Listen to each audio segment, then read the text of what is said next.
It's time for every man's Super Bowl Sunday fantasy. For a century now, the great game of football has been played on gridirons the world over. Now this great game is being taken to another level of excitement. Ladies and gentlemen, let's get ready to rumble! Yeah, baby!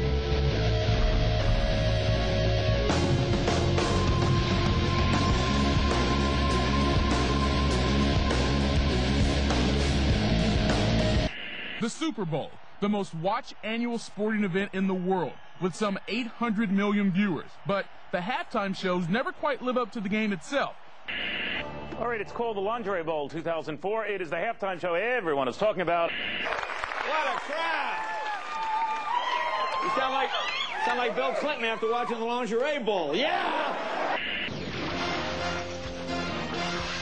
This is SportsCenter.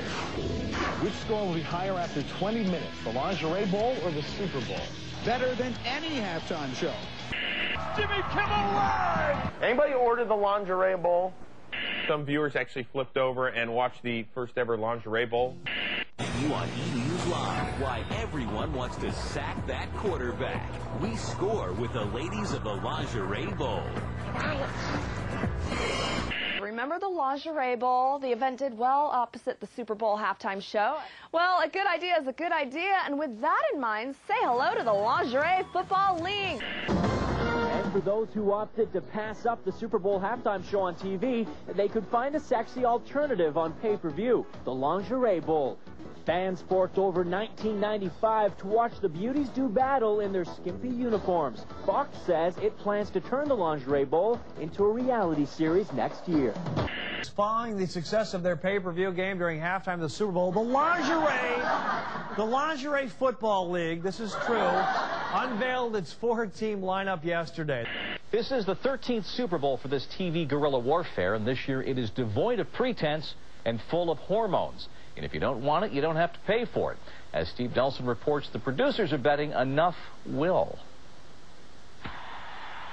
Why would TV viewers switch from the Super Bowl at halftime to watch an entirely different football game? Angie Everhart, a model and actress, says the answer is fairly simple. We're selling girls playing football in our underwear.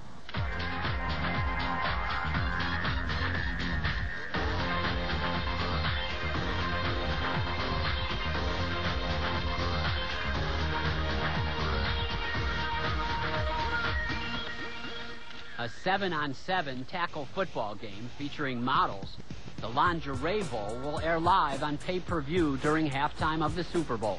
Great! This is the latest and perhaps the most brazen example of a counter-programming ploy specifically aimed at halftime, the most vulnerable part of the Super Bowl telecast. Very nice, very nice, very nice. If there's 130 million people watching the Super Bowl, if you could siphon just a fraction of that, you still have an audience that any network would love to have in prime time any night of the week. It's a big audience no matter how you slice it. You know, the Super Bowl is so testosterone driven, it's so serious. This is kind of a refreshing break from that. Come on, Sarah.